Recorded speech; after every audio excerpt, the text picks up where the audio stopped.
Hello everyone. What I'm about to read comes from this Battle Cry newsletter of March and April of 2021.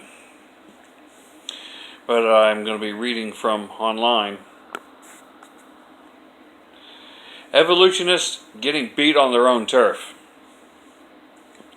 Some very smart people are continuing to put die-hard evolutionists in a corner. These scientists are increasingly convinced that the biology of animals and humans is too complex to have been created by chance, no matter how many millions of years are involved.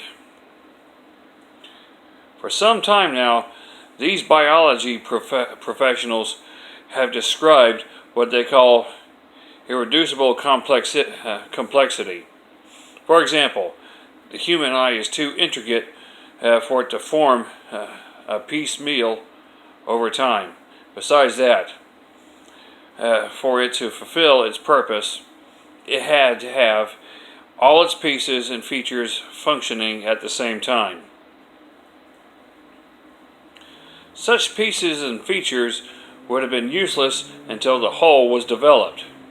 And useless things do not survive well in the real world. Now, as our scientific tools become better, the whole construction of our bodies appear more and more irreducibly complex.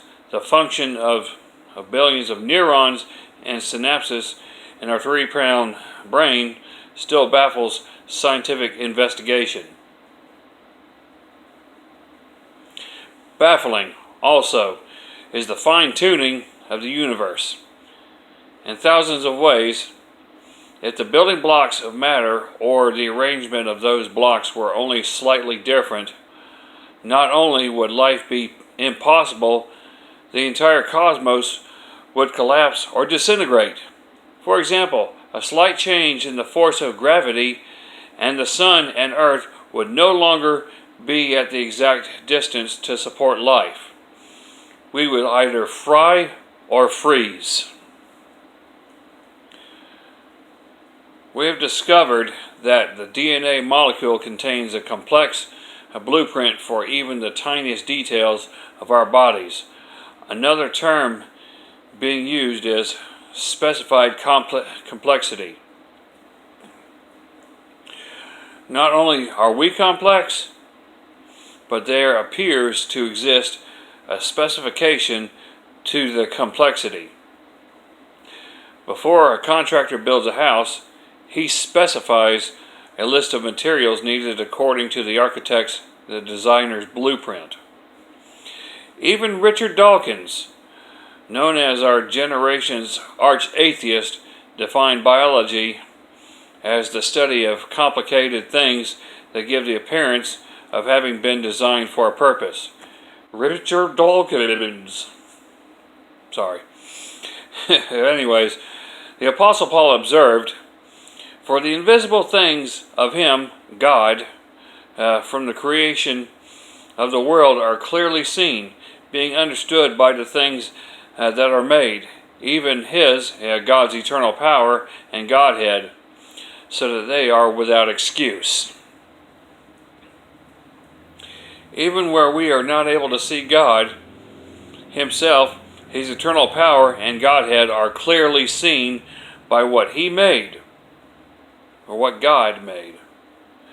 The rest of the chapter of Romans 1 describes how man refused to acknowledge the Creator and goes off trusting something else as his idol.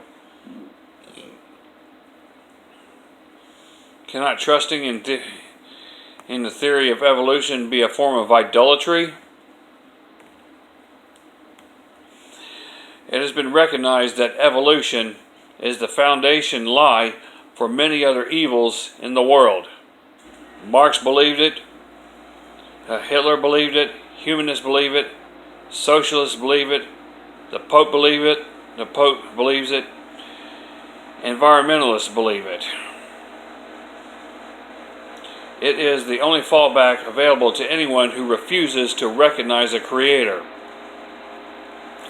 So what to say about that is because of sin entering this world. Sin is what separated man from God, and so man, chose to go another way, and being seriously deceived and duped by Satan and his demons of what Satan wants them to believe instead of the truth of God and of the Bible.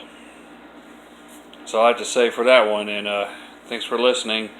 May God bless, and it's my continuous prayer for the truth of God to be revealed.